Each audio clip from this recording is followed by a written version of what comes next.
There are certain fundamental marketing terms and concepts you should feel familiar with, especially so you might be confident in marketing meetings and job interviews. So let's review some of them now, starting with the marketing mix. Also called the 4 Ps of marketing, is popularized by Jerome McCarthy in 1960.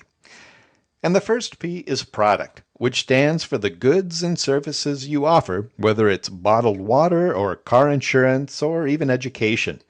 And this P includes a product's design and development, as well as its branding and packaging. The next P is place or location, and it's just where a product or service is offered for sale and how it gets there. And this is how the product gets moved from the producer to the consumer.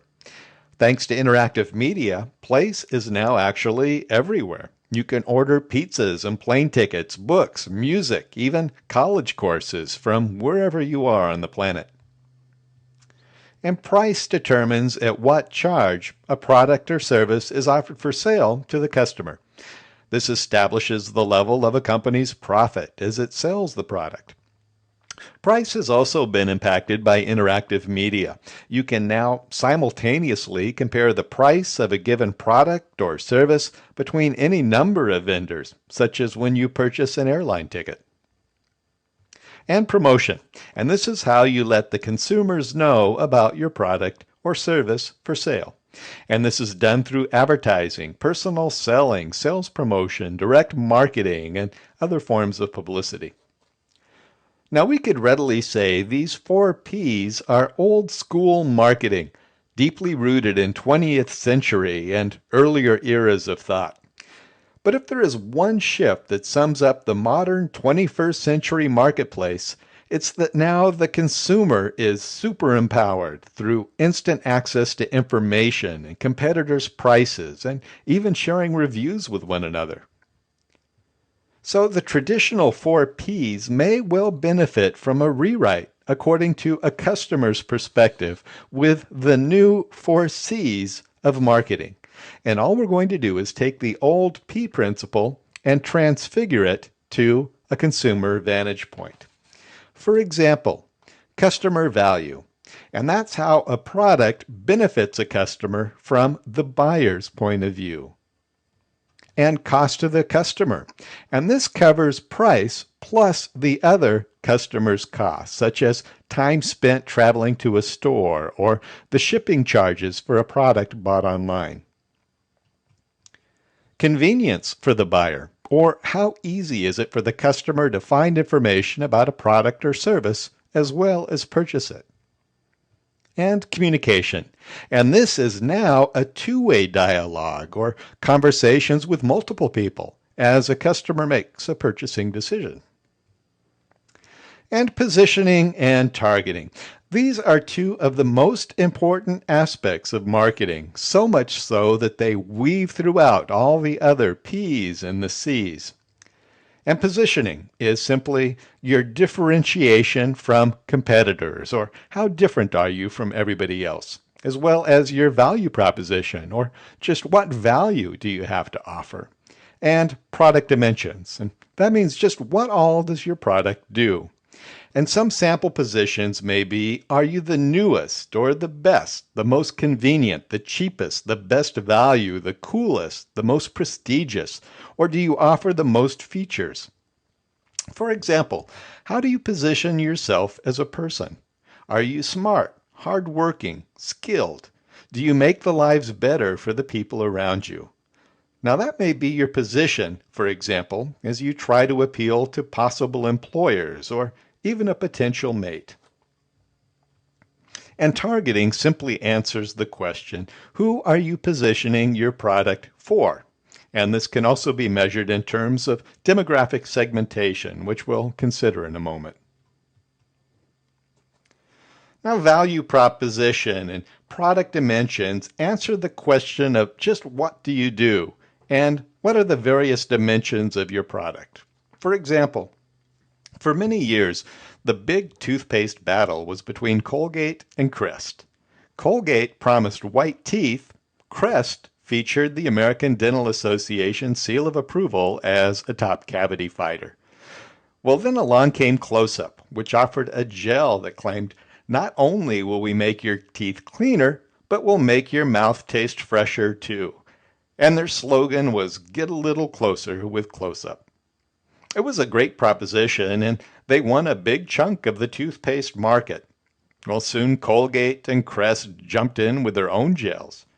Then along came the pump dispenser and Arm& Hammer's baking soda toothpaste. Well, then Colgate Total offered a gel and a baking soda and a pump dispenser and said it will fight cavities, freshen breath, reduce tartar, and fight gingivitis all at the same time, all within a single product. And it's called adding dimensions, or expanding your reach into new demographic segments, or going deeper within your existing segments. Well, marketers are going to position their product and services according to the demographic characteristics of their target audience. Some of the most important demographic measures are these. Gender, especially in many cultures where women are the primary decision makers for purchases. And age, young people certainly buy different things than older people.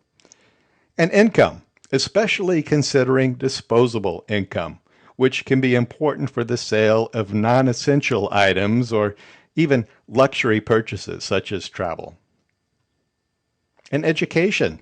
Now, asking how much someone makes may be a sensitive question, but not so much asking about their education, which most people will readily discuss and may give you some indicator of their earnings. And location. For example, people in tropical climates will not likely be buying many heavy winter jackets. And marital status. Married people have different spending patterns than single people, especially once they have babies. And culture. And this is a complex measure and could well be the topic of an entire course in itself. Now, each product dimension and each target segment requires a different marketing strategy. For example, in the 1990s, Coca-Cola came up with 35 different attributes or dimensions for its soft drink flagship product as part of an Always Coca-Cola campaign aimed at different market segments. And some of these product dimensions were: it's refreshing, it's sociable, trendy, reliable, cool, smart, it understands me, it has a bite and a distinctive taste, it's modern, it's funny, emotional, simple, large, friendly, consistent, and everywhere, always within reach, and so on, appealing to different target segments. And they developed ads for each of those dimensions, 35 in all, and ran them simultaneously. And it worked, increasing sales of Coca-Cola soft drink by 50% in just 5 years.